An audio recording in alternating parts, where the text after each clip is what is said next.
What's up guys, it's me Jeremy. The patch 5.7 notes are out and overall the patch looks to be pretty solid. There weren't that many changes and a couple were hit or miss, but for the most part I'm pretty satisfied with this patch. So as always I'm here to give you my rundown and analysis of all major changes. Let's get started. Starting with the champion changes. First off, Bard received a buff to his base stats, passive, and Q damage. Overall, the buff to his Q is mostly insignificant since they really only buff the ratio, and you won't be building AP on him anyways.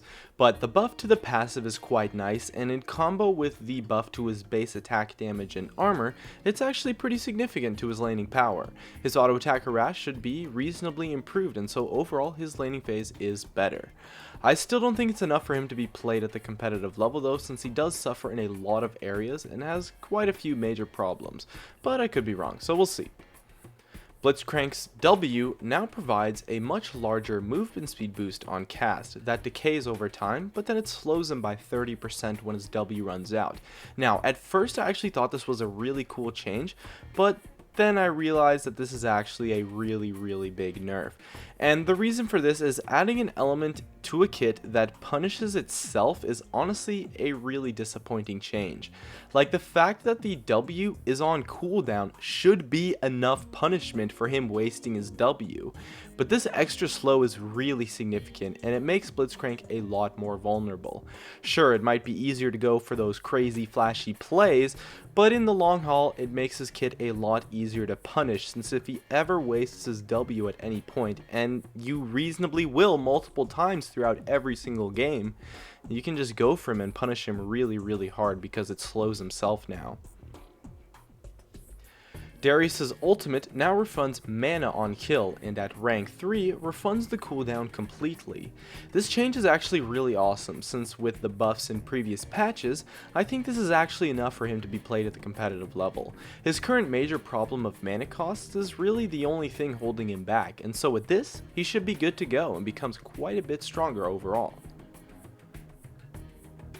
Evelyn's Q also had its base damages increased by actually a reasonably high amount. We can definitely expect her to start making a comeback, however, she does somewhat have trouble fitting team compositions and finding good item builds to take. But I'm sure someone will find a way to make it work, since overall this buff helps her clear speed, especially early on, by a really nice amount. So I actually think it's enough for Evelyn to start being played again. Whether or not we'll see her in competitive, time will tell. But for now, I think in solo queue, she's definitely once again a pretty powerful pick. Fizz also had a shift in damage on his W. It's now more about the passive damage over time rather than the active damage. Now, this is a nerf to AD Fizz, but a buff to AP Fizz. So although I still think AD Fizz will definitely still be good, consider trying out AP Fizz once again. Garen and Shen also had the cooldowns on their ultimates reduced by a pretty reasonable amount. Long ultimate cooldowns were a big problem for them, so this buff was definitely something they needed, and is potentially enough for them to be competitive in the right team composition too. And lastly, Nidalee had her base health and health per level reduced. This actually makes her quite a bit less tanky, and so is reasonably significant. Now she has a much clearer weakness that can be punished in the game, and so it's a great change to tame the beast of the jungle. And moving on to the item changes, Cinderhulk now gives 50 less health and costs 40 more gold, so a reasonably big nerf to the item. Although it was kind of overpowered, so it is definitely deserved, I'm a little sad with this change since it is a nerf to tank junglers. The less viable tank junglers who weren't as popular take a really big hit from this change, while the more popular tank junglers simply just receive a little bit of a balance tweak. I'm not really sure if this was the best way to nerf the powerful tank junglers at the moment, but a nerf to their early to mid game in general should help make them a little bit more vulnerable, since they won't get as tanky so quickly now. And the Gromp's Smite buff now scales with only 5% bonus health rather than 10%.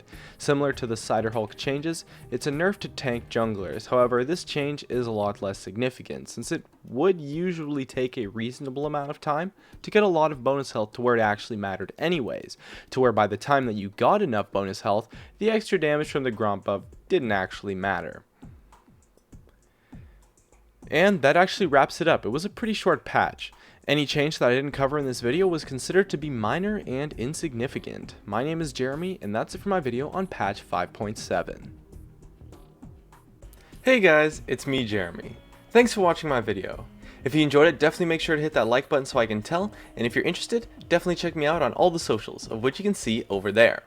And if you really enjoyed the video, make sure to subscribe for some more awesome content in the future, as well as you can check out some of my other videos up here and over there. Anyways, that's going to be it. Thank you so much for watching, and of course, I'll see you guys next time.